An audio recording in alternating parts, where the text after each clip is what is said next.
A day in my life dito sa Pinas. For today's video day, gagala kami dito sa BBC Christmas Village, Baguio City. So, makikita o matatagpuan pala ito sa Country Club, Baguio Benguet, itong Christmas Village.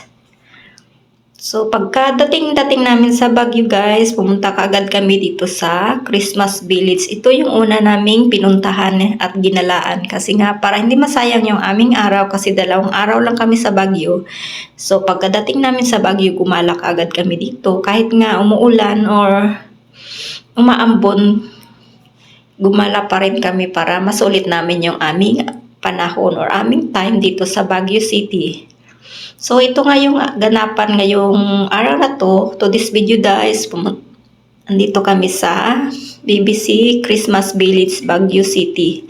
So, bawal kasi dito yung naka-sandal o naka-chinilas. So, bumili ako ng sapatos doon sa nagtitinda ng ukay-ukay dito sa Baguio. So, malapit din pala dito sa Christmas Village. So, sa unahan lang, may nagtitinda doon ng sapatos. Buti na lang may nakita kami nagtitinda ng sapatos kasi nga hindi talaga ako makapasok kung wala akong suot na close shoes. So, napabili ako kahit ayaw kong bumili ng sapatos. So, napabili ako.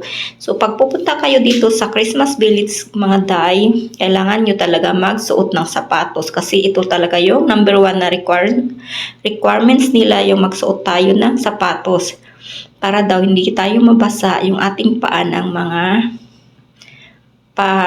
winter nila sa loob kasi nga yun, sabon na bumubula. So, kailangan natin ng sapatos.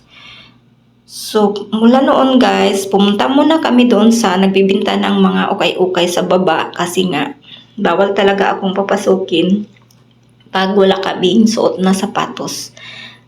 Pagkatapos namin bumili ng sapatos day, so nakabili nga ako ng 150 pesos na sapatos na ukay-ukay. So bumalik agad kami dito sa Christmas Village at yung bayad pala nito sa entrance fee nila is 170 pesos each person. So pumasok na kaagad kami dito para mag-enjoy sa loob.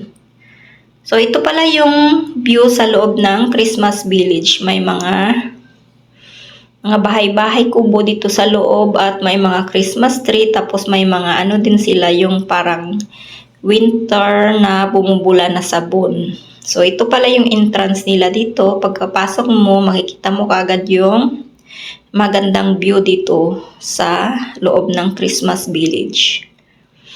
So may mga nagtitinda din pala na pagkain dito sa loob, yung mga snack. At may nakita nga kaming tauho o yung tinatawag nilang taho.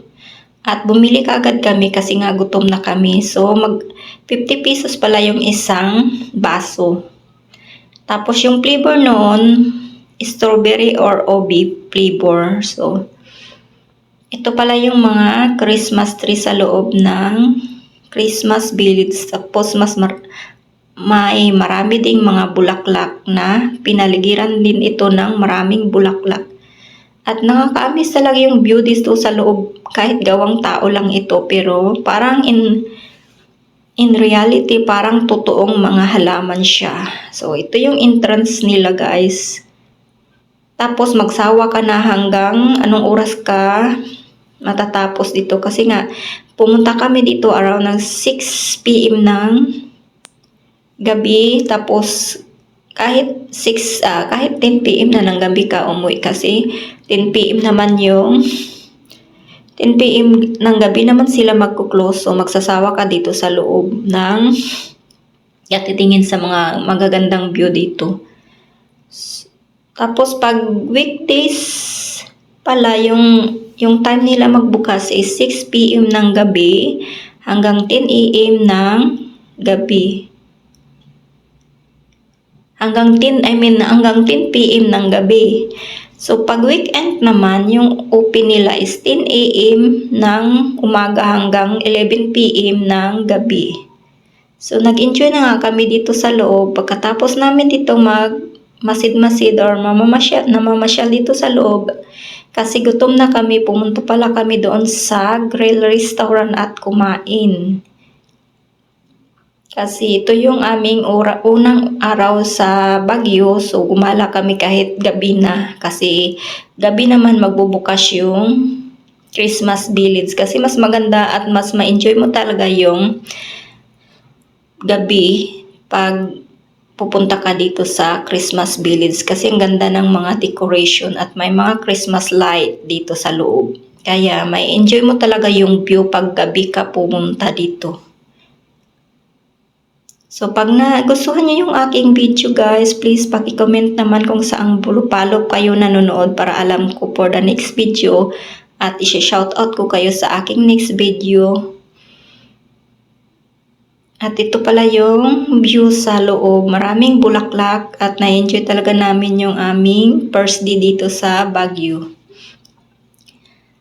Tapos, pag gagala kayo sa Baguio guys, kailangan nyo talaga magdala ng jacket at yung jacket na may hoodie at payong kasi laging nauulan dito at may ambon.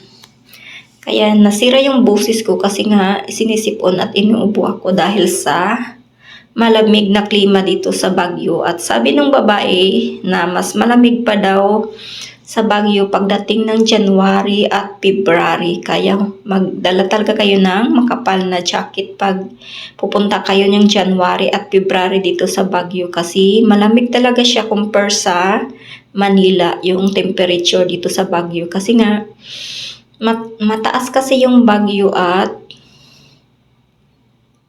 malamig siya compare sa ibang part ng Pilipinas. So ito talaga yung pinakamalamig na part of the Philippines, ang Baguio City.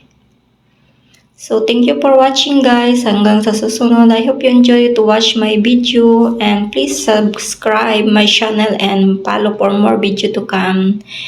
Hanggang dito na lang. Thank you for watching. Bye-bye.